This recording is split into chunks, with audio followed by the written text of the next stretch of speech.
مجھے رہزنوں سے غرض نہیں، تیری رہبری کا سوال ہے۔ اور بھائی غور فرمائے، حضرت سعید بن عامر کو گورنر بنا دیا، سیدھے سادے درویش سے آدمی تھے۔ کچھ مہینوں کے بعد حضرت عمر خود ان کے صوبے میں پہنچے، جامع مسجد میں سب لوگوں کو جمع کیا۔ جب سب لوگ جامع مسجد میں جمع ہوئے تو حضرت عمر فاروق نے فرمایا اپنے گورنر کے بارے میں بتاؤ کیسا ہے۔ یہ ہے جمہوریت۔ ادھر دیکھیں جی، میری بات پہ توجہ فرمائیں، یہ جمہوریت ہے۔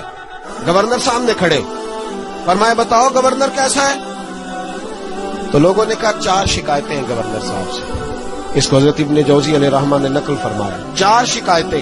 کون سی؟ کا پہلی شکایت یہ ہے کہ گورنر صاحب جب شروع میں گورنر آئے تھے تو فجر کی نماز کے بعد ہی لوگوں کی بات سننے لگتے تھے، اب نماز پڑھ کے گھر جاتے ہیں، 9-10 بجے واپس آتے ہیں۔ دوسری شکایت یہ ہے کہ ہفتے میں 1 دن ملتے نہیں۔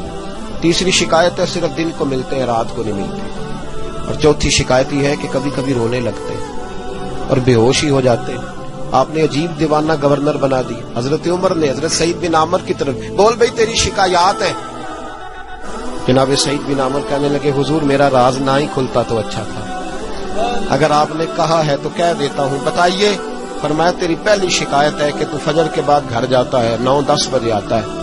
جناب سعید بن عامر رو پڑے۔ گورنر صاحب کہنے لگے حضور غریب ہوں، نوکر رکھنے کے پیسے نہیں، بچے میرے پاس موجود نہیں، بیوی میری بیمار ہو گئی ہے، 30 سال اس بھلی مانس عورت نے میری خدمت کی، اب بیمار ہے، نماز پڑھ کے گھر جاتا ہوں، اپنی معذور اور بیمار بیوی کو ناشتہ پکا کے دیتا ہوں، اگر اس کے کپڑے بدلنے والے ہوں تو اس کا وجود دھو کے کپڑے بدلتا ہوں، گھر میں جھاڑو دیتا ہوں، برتن مانجتا ہوں، لوٹتے دیر ہو جاتی ہے۔ کہتے ہیں حضرت عمر پہلے جواب پہ سختہ کاری ہو گیا، کہ تیری دوسری شکایت یہ ہے کہ ہفتے میں 1 دن ملتے نہیں۔ تو سعید بن عامر عرض کرنے لگے حضور کرتا میرے پاس ایک ہی ہے، ہفتے میں 1 دن دھو کے خشک ہونے کو ڈالتا ہوں، بیوی کے کپڑے پہن کے بیٹھا رہتا ہوں، ٹھنڈ کا موسم ہے، اثر وہی ہو جاتی ہے۔ کہتے ہم لوگوں کی آنکھوں میں آنسو چمکنے لگے۔ کہا تیری تیسری شکایت یہ ہے کہ تو دن کو ملتا ہے رات کو نہیں ملتا۔ تو رونے لگے، داڑھی ہاتھ سے پکڑ لی، کہنے لگے حضور دیکھیں کوئی بال کالا تو نہیں نا، ساری سفید ہو گئی ہے، پتہ نہیں رب کریم کب بلا لے گا۔ دن مخلوق کے لیے رکھا ہے، رات اپنے رب کے لیے رکھی ہوئی ہے۔ میں ساری رات اسے مناتا ہوں کہ مولا یہاں پردے رکھے ہیں تو وہاں بھی میرے پردے ہی رکھنا، اے اللہ یہاں تو نے وقار دیا ہے تو وہاں بھی وقار ہی دینا۔ اور کہا کبھی کبھی روتے ہو اور بے ہوشی ہو جاتے ہو؟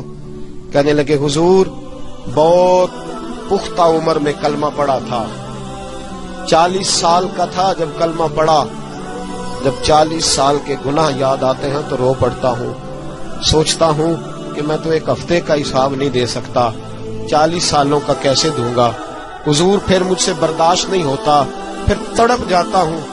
جب چاروں باتیں کہیں تو پھر رونے لگے، کہنے لگے حضور اب میری سزا کا بھی اعلان کر دیں، اب میرے پردے کھلے تو سزا کی بات بھی کریں۔ حضرت عمر نے ہاتھ اٹھائے اور کہا اے اللہ میرے محبوب کی امت کو کچھ ایسے گورنر اور بھی عطا فرما۔ اپنے آپ کو سنواریں، اپنے آپ پہ توجہ دیں۔ بڑا ہو گیا خوابوں کی دنیا میں زندہ رہنا اور لفظوں اور جملوں کی اوٹ میں چھپ کے اپنے آپ کو مطمئن کرنا۔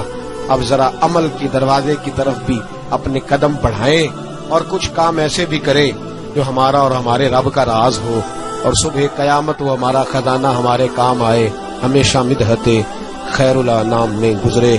دعا ہے یہ عمر درود و سلام میں گزرے۔